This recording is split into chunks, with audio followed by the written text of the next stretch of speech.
it's wonderful to gather with you all here and to see your faces. I know that this time and working by online and virtual platforms can have its challenges, but it also has its blessings and joys too. And one of them for me today is being able to see your faces and to join with you. So it's marvelous to see you, and thank you for this opportunity. And maybe just a kind of a process question. Josh, I think you said was it Sam who was helping with tech?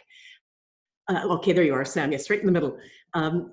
I would invite people to put their chat box on. Maybe you already have it on. Actually, I don't have mine on, so let me just put mine on right now. To enable that, if you could. I see that right now it's disabled. So if Sam could enable that, and I would welcome you to note comments as I'm speaking or as others are speaking. That's not rude in Zoom. That's one of the upsides I find.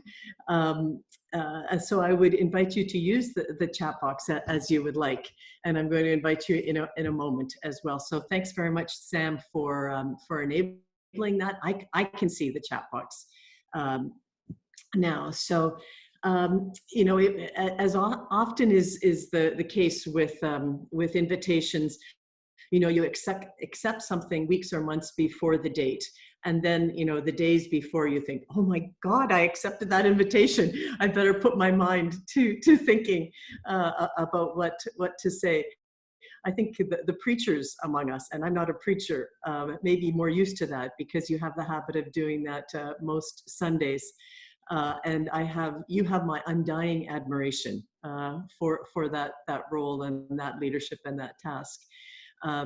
But I find for me, it provides an opportunity to sharpen reflection. So I want to thank you, Josh, for urging and pushing even me to share these reflections. And so just a very brief introduction. You don't need much more. My name is Patti Talbot. I have served on the General Council staff for a little over 20 years. 1995 is when I joined the General Council staff. And have worked in the Global Partnership program area in one way or another. And I currently lead the Global Partnership cluster, staff cluster of 7 colleagues. And I have also responsibility for United Church partnerships in Northeast Asia. And maybe just a word or two about my own background. Josh said a little bit about how he and I connected. I think the Christian and the ecumenical family, it's always fewer than 6 degrees of separation. It's usually 2 or 3 that when we begin talking together, there is some connection, whether it's of family or commitment or place or culture. I'm going to be talking particularly about my engagement with Korean colleagues in the struggle for peace in the Korean Peninsula. And my own involvement there dates from my birth. My parents were missionaries and served in Japan among the Korean resident population in Japan.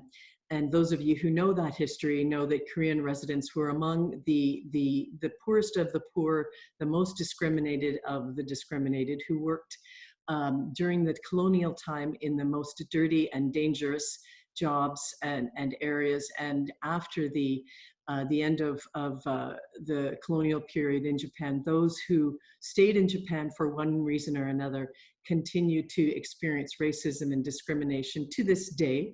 But certainly in decades past was particularly sharp. And so my first childhood friends and those who raised me were Koreans in Japan and shaped my life outlook, certainly, and my faith journey. And it's felt like the Spirit leading as I've come back to this joy of working with Korean colleagues now.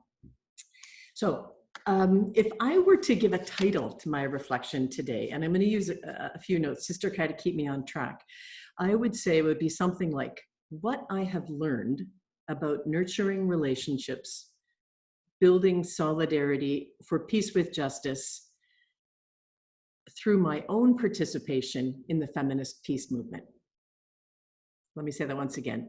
It would be my title would be something like What I've Learned About Nurturing Relationships and Building Solidarity for Peace with Justice through my own participation in the feminist peace movement. So before I begin, I'd like to invite everybody's participation right now. Using the chat box, I'd invite you to type in a word or a phrase that comes to your mind when you think about building solidarity for peace with justice. So take a minute. So what do you think about when you hear the words building solidarity for peace with justice? Anything at all? Sorry, chat box is not available for me. Okay, so if it's not available, yeah, it's working. Thank you. Okay, thanks.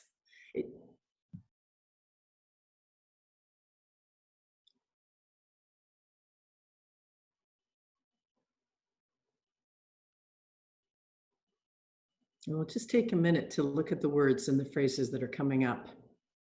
Listening, yeah, patience, joint solidarity and action, sharing resources fairly, unity, honesty. We all need to be committed.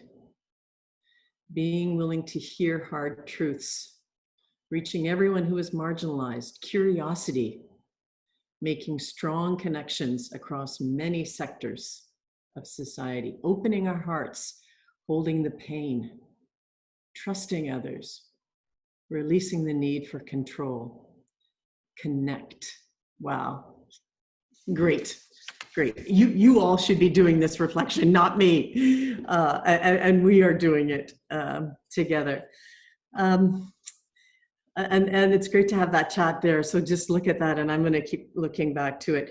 My own experience of lifelong engagement is in the struggle, in the vision of building solidarity for peace with justice, is that it's not the United Nations or politicians or leaders.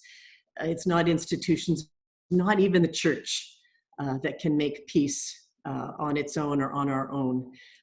You all know that peacemaking depends on the engagement and the leadership of women and men in communities who, in many cases, are bringing along the leaders and the politicians after them. And my sense is, and this is something I feel very deeply, that peace is like a tree. It starts with the roots, and then it grows up and out. It's not something that is imposed or comes down. Peace is like a tree. For the last 5 years or so, the United Church of Canada has been involved in a global civil society campaign for peace, led by a coalition of global feminist organizations. The Korean Women's Movement for Peace, which in itself is a coalition of about 100 Korean women's organizations that advocate for gender equity and peace and a world without war. The Women's International League for Peace and Freedom, or WILPF, an international organization that was founded in 1915, more than 100 years ago, of women engaged globally for peace. Also the Nobel Women's Initiative, that uses the prestige of the Nobel Prize and 6 female Nobel laureates to forefront the work of women for peace with justice all over the world. And the 4th organization was Women Cross DMZ, a global movement of women mobilizing to end the Korean War, to reunite families, and to ensure women's leadership in peace building. I'm going to share my screen if I can, and I think I can. So we're going to shift, if this works, cross our fingers, to a few slides. Yep, here it is here, okay. Can everyone see that?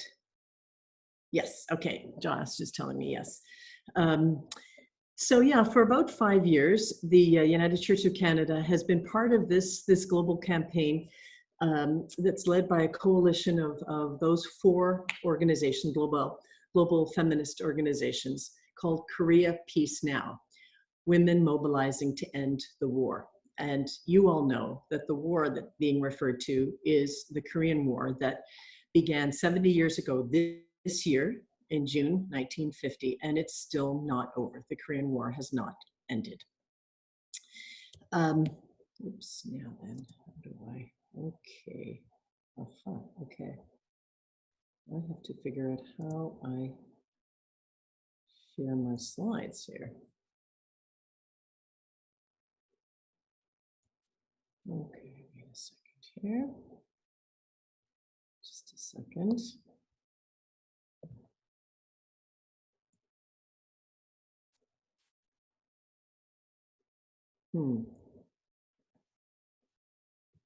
Ah, okay, it moved, didn't it?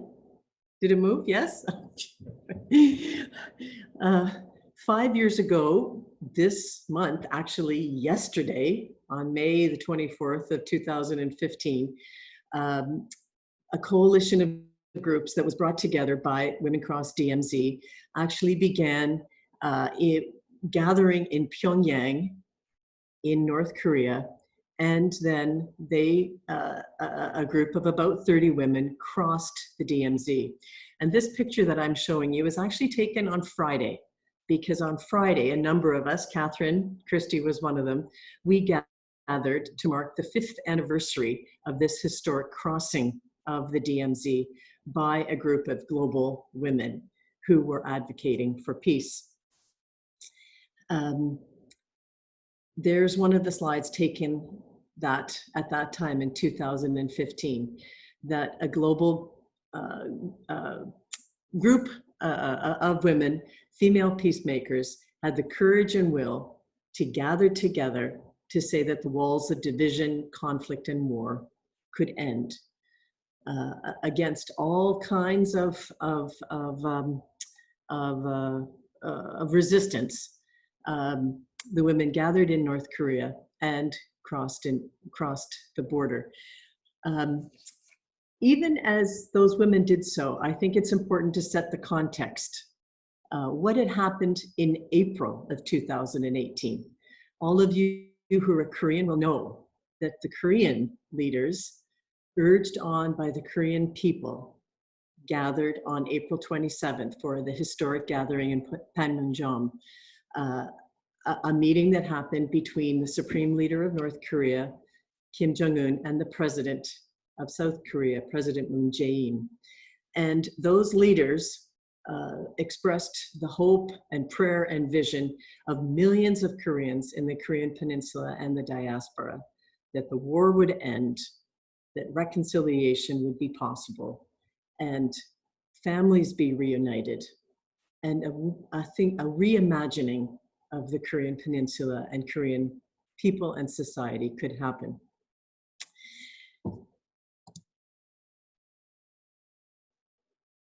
In May of 2018, just a month after that historic Panmunjom meeting, that the women, the Korea Peace Now group, we gathered in Seoul.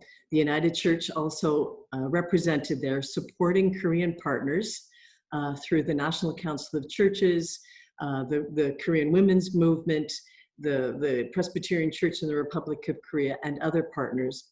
We gathered behind the banner of the Korea Peace Now movement in Panmunjom in Seoul, led by Nobel laureate Mairead Maguire of Northern Ireland, to say no to war and yes to peace. We gathered, and you'll see that there are many faces there, but we were gathering in solidarity with Korean sisters. The leadership was Korean, the solidarity was global.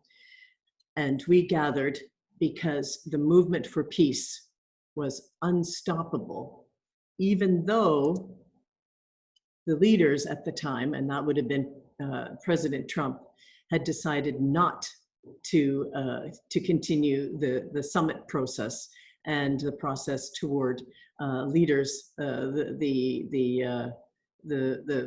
I think it was the second summit. And so we gathered as part of our gathering in Seoul in May of 2018 to say not only no to war and yes to peace, that no matter what the leaders were saying, the people, and women in particular, were dedicated to moving the process forward. No matter which way the winds in the White House were blowing, we said that women are moving forward with Korean sisters, determined to put an end to this disastrous 70-year-old conflict. We said the peace train has left the station. Together with about 5,000 others, we gathered at the DMZ for a walk in that region, urging not only for a summit, but that men and women be involved in the peace talks. Oops, I'm gonna go back there for a second. I had the privilege of walking with United Church partners from the Women Peace Movement, from the National Council of Churches, from the Presbyterian Church, from the YWCA, and from many others, to say that the churches, that civil society organizations were committed to supporting the Korean momentum toward peace in the peninsula. No to war, yes to peace. We called also for the engagement of women in all parts of the peace process, because as Korean women told us, and that we shared from all parts of the world, we knew that when women are involved in the peace process, that when peace comes, it will be grounded, it will be more durable, and it will be more lasting. We know that women think beyond who wins. And we know that women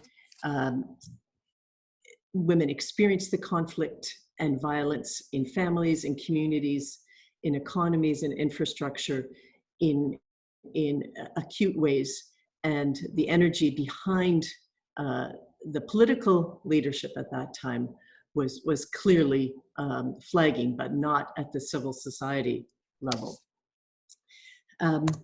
As you can imagine, when women gather and when peacemakers gather, it wasn't just in things like demonstrations or walks on the DMZ or at the Kwangmamun Square, but it was in small circles where we talked with each other, where we heard each other's stories, where we tried to understand what were the learnings from various places. And here in this small circle, you have women that represent North Korea, Vietnam, Russia, Mongolia, and that's just one circle. There were many circles of women that came together to say that solidarity, deep listening, connection with each other changes lives, and our commitment to continue to work together was unstoppable and unshakable. Let's see my next slide. We were noticed. Here's a quote from someone who doesn't always support reconciliation, or a position that doesn't always support reconciliation and reunification and talks toward peace in the Korean Peninsula. The UN rapporteur with a focus on human rights in the DPRK, or North Korea. However, and you can see his quote here, which I've captured from our gathering on Friday, that the gathering and the movement of women under the banner of Korea Peace Now was, and I'll just read here, it was an unprecedented movement that engaged with women inside the DPRK, and it's now converged with other groups into a global coalition of women's peace organizations calling to end the Korean War, sign a peace agreement, and include women in peace processes. It was clear that he and others knew that peace is a human right.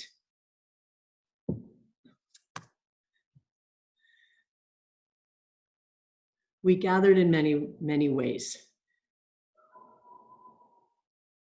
We gathered in prayer, we gathered to share food, we gathered at night, we gathered in people's homes, and in every case, we gathered in a kind of a solidarity and sisterhood that was much beyond culture, generation, race, and context. I'm just going to stop my share here now so I can see your faces.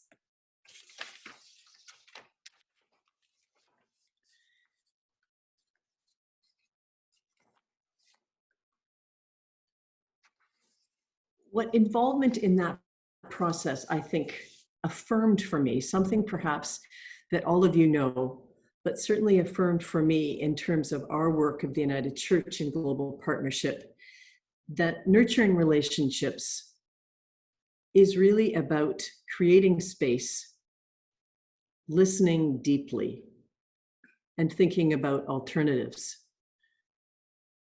Those feminist principles, I think, are reflected in our hope of building relationships across cultures, across difference, that focus on God's vision and hope of justice and peace for all humans and creation. I'm already going on too long, I think. So I want to give people a chance to unmute themselves and comment, because I know there's so much richness in this group that has gathered.